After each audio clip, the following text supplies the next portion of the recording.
Continuamos con más información en esta mañana de la radio. Hoy, 5 de mayo, se conmemora el Día Internacional de la Enfermedad Celíaca y justamente a pedido del Grupo de Celíacos Pehuajó, en este espacio semanal de salud con el doctor Julio Saleme vamos a hablar justamente de celiaquía. Julio, buen día, muchísimas gracias por atendernos. ¿Qué tal? Muy bien. Arrancamos. Bueno, ahí tenemos, a ver, vamos a ver si tenemos ahí un temita con la comunicación. ¿Julio? No, bien. Yo te escucho medio cortado, pero vamos a ver si podemos mejorar. A ver, mejorarlo. Ahí. Yo os escucho perfectamente bien. Ahora estamos. Bien. Bien. A ver. Sí, yo te escucho perfectamente. Ahora sí. Julio, bueno, decíamos... Bueno, sí, lo de la conmemoración, que en definitiva lo que para qué sirve, para que tal tome campañas de concientización, así se llaman, ¿no es cierto? Y entonces, bueno, hay que hacer el mayor ruido posible y en eso estamos colaborando nosotros. Bien. Explicando de alguna manera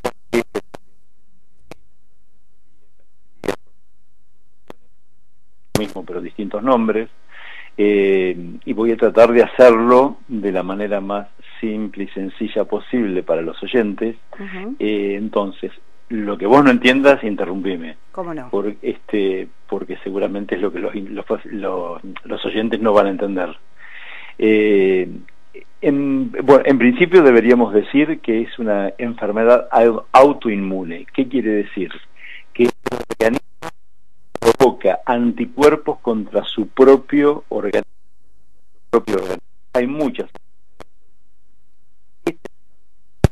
pero que se desata porque el sistema inmunitario se equivoca de alguna manera, se desata cuando los enfermos ingieren una proteína que está en determinados cereales, no voy a decir cuáles, que es el gluten. ¿Está? Entonces, no es una enfermedad alérgica común, porque parecería ser como que fuera una alergia, ¿no es cierto? Que uno ingiere o aspira o algo, un antígeno del exterior y produce una reacción. En este caso es contra el propio cuerpo y es ante la presencia de esta proteína que se llama gluten.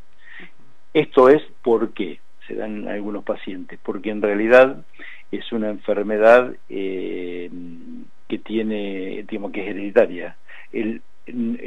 No el comer gluten, a ver si se entiende, sino que algunos pacientes de los que tienen van a producir síntomas de los que tienen un defecto genético hereditario. Y no está en un solo gen, no es que, digamos, desarrollado el mapa del genoma, uno puede decir, está en este gen, sino es un conjunto de genes. La palabra técnica son los haplotipos, pero bueno, quiere decir esto que hay en varios genes, en su conjunto hay una alteración y que van a hacer que cuando uno ingiera esta proteína, el gluten, haga una organización, el sistema inmunitario, que va, esa organización de globulinas, de inmunoglobulina, va contra el propio cuerpo. ¿El propio cuerpo cuál es? Es en el intestino delgado, la parte de adentro no es totalmente lisa, sino tiene lo que se llaman vellosidades, que son como pelitos, mucha cantidad, para la superficie de contacto con los alimentos, ¿no es cierto? Cuando nosotros comemos, pasan al estómago, se va formando lo que se llama el bolo alimenticio, pasa al intestino delgado y ahí se absorben un montón de las sustancias alimenticias que son las que necesita el organismo: vitaminas, minerales, aminoácidos, glúcidos y lípidos también. ¿Está?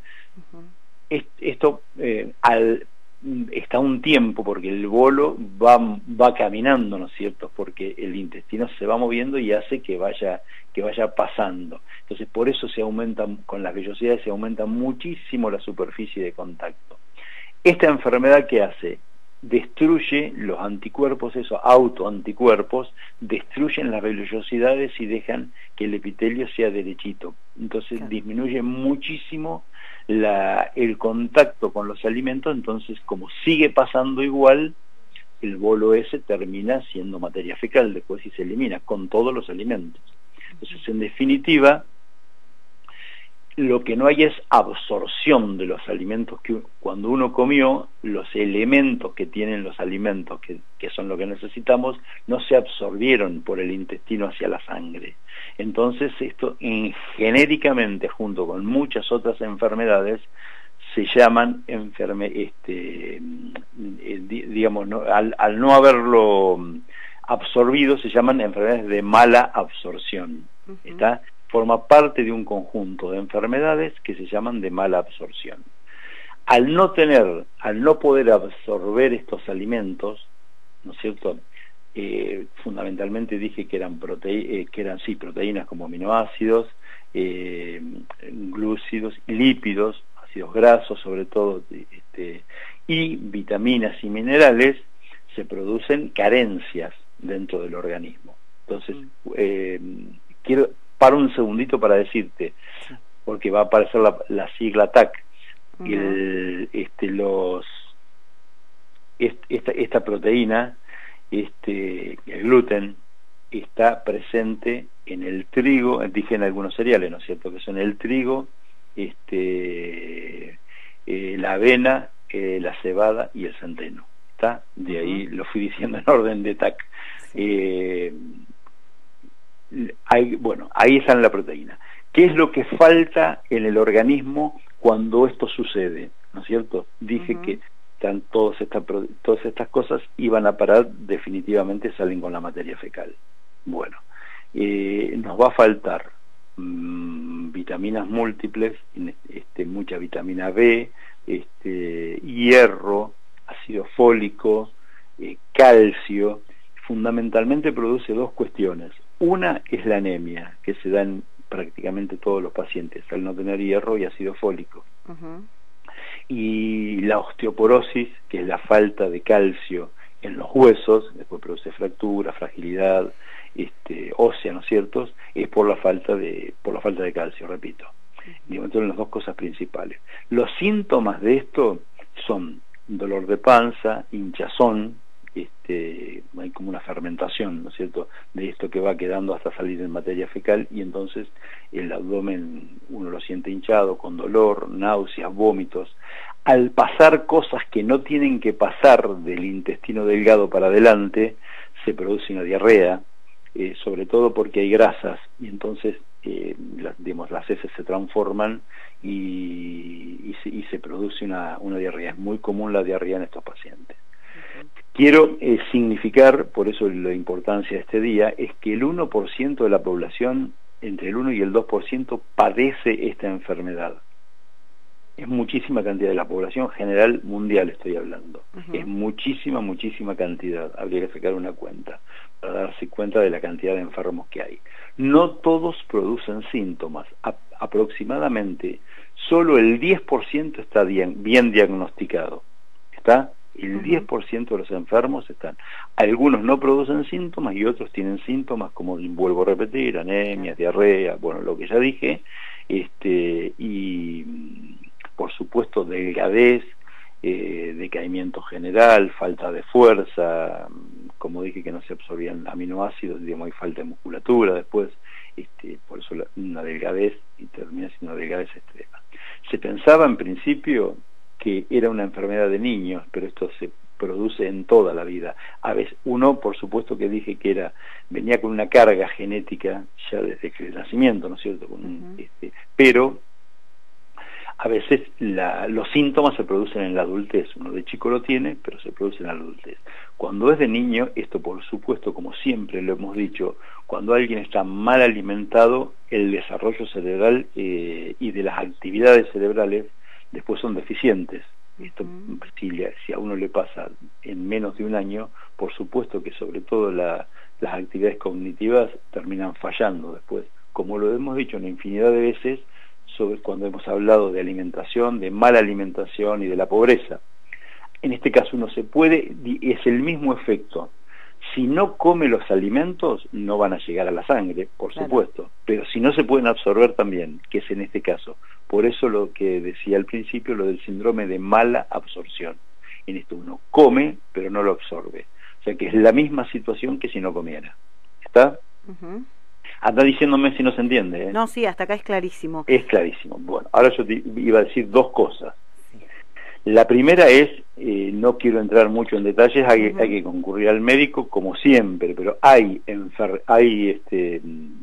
análisis de laboratorio, análisis de sangre, que se hacen buscando determinados anticuerpos, son inmunoglobulina A en general, son antitransglutaminasa, pero bueno, esto es una cuestión muy específica, el médico sabe qué pedir, ¿no es cierto?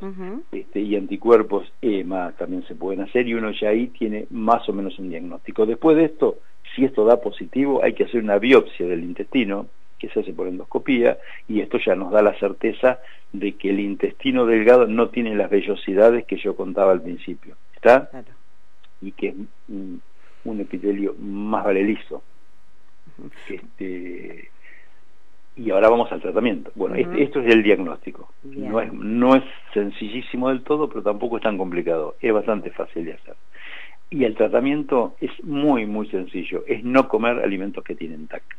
Y de acá la importancia, no solamente con los pacientes, sino con todos, con los proveedores de alimentos, con la industria alimenticia en general, porque si el enfermo deja de comer comidas o bebidas que tienen TAC, que tienen, digamos, gluten, se terminan absolutamente todos los síntomas, se vuelve a como no se produce esta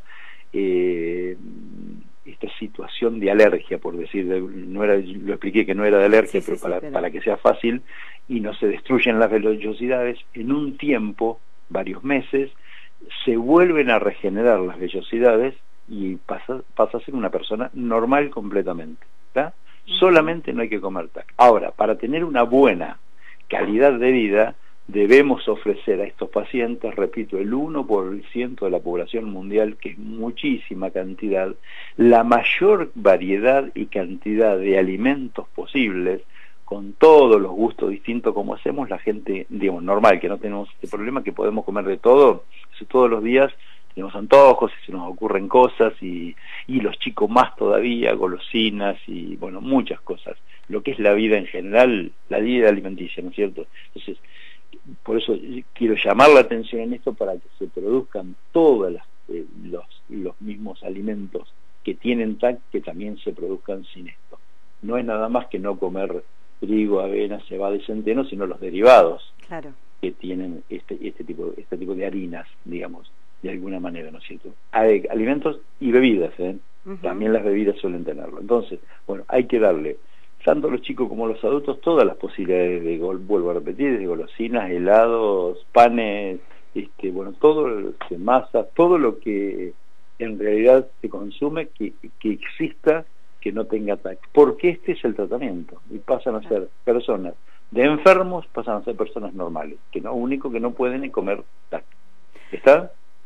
Absolutamente claro. Hay un pedido que viene haciendo el grupo de celiaquía local, pero en realidad es todos los grupos de celíacos, creo que a nivel nacional, y tiene que ver con lo de la detección, porque lo que decías, esto genera una serie de síntomas y consecuencias en la salud de las personas, y a veces al no tener esos síntomas la persona desconoce que tiene esta enfermedad, entonces no realiza los cuidados necesarios. ¿Qué es lo que se está pidiendo? Y en esto me parece que es un buen momento para adherir a este pedido, es que el análisis de celiaquía esté dentro de los análisis normales, comunes, cuando uno concurre a hacer una consulta médica. Exactamente. Cuando nosotros decimos, aparte te quería decir una cosa, que hay una relación bastante directa en las posibilidades de que desarrollen diabetes de tipo 1.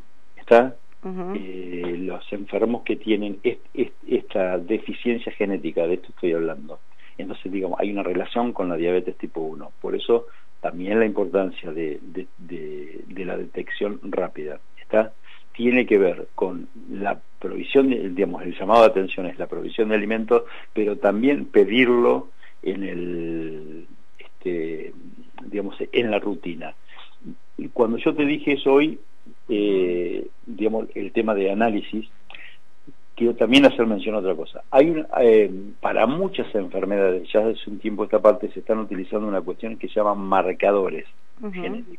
Bueno, los marcadores de los más comunes son como ser para el cáncer de próstata, lo hemos hablado, para el cáncer de mama, y hay para prácticamente todos los tumores malignos, para cáncer de pulmón, de intestino, de estómago, de esófago. Bueno, también hay marcadores genéticos que se llama HLA-DK2 o el HLA-DK8, el DK5 también. Son marcadores genéticos que te indican que está la alteración genética, tenga o no tenga la enfermedad. ¿Está? Como cuando uno, la más común de todas es los varones de determinada edad, tienen que hacerse, cuando se hacen la rutina de análisis, ¿no es cierto?, que se hace el hemograma, todas las cosas, se hace una PSA, que es el estudio para la próstata, se dice, es un marcador, es lo mismo. Si da alto, tenés un cáncer de próstata, que se puede solucionar rápidamente porque estaba sin síntomas, sin nada. Si da normal, no tenés un cáncer de próstata. Estos son marcadores, ¿está? Existen para los celíacos. Vuelvo a repetir, HLA de Q2 y HLA de Q8 son los dos más conocidos, el 5 también es importante hacerlo. Entonces la persona normal puede buscar con estos marcadores, la persona normal no, la que se va a hacer la rutina y se van a encontrar mucho de este 1% de la población mundial que está sin diagnosticar. Repito, solamente el 10% de este 1% conoce que es celíaco. Julio, clarísimo. Por supuesto, y como siempre, bueno, agradecemos la predisposición. La semana pasada surgió, justamente considerando que hoy es el Día Internacional de la Celiaquía, esta posibilidad de utilizar este espacio con el fin que fue creado y para los temas que van surgiendo, así que agradecemos muchísimo la predisposición. Por favor. Y bueno, también decir que nos sigamos cuidando. Han aumentado con el tema del frío. Sí. En las últimas 2 semanas, más del 10% la cantidad de casos en el país. ¿Está? No hay empeojo, afortunadamente, y ojalá lo vuelva a ver nunca. Ningún caso positivo, no tenemos circulación viral, pero bueno, a cuidarse. Barbijo, aislamiento, digamos, cuando uno entra a los negocios, mantener algún distanciamiento en aislamiento. Barbijo, alcohol en gel, lavarse las manos y airear los ambientes a pesar de que hace frío. Bien, y por supuesto tener el esquema de vacunación completo. Muchísimas gracias como siempre. Por favor, que sigan bien, Igualmente, hasta luego. Gracias, hasta luego, chau, chau. Bueno, el doctor Julio Saleme hablando hoy de celiaquía, teniendo en cuenta que es el Día Internacional de la Celiaquía y por supuesto sembrando un poco de conciencia para que se tenga en cuenta de qué se trata, cómo se puede detectar y la forma de controlarla que tiene que ver con la alimentación.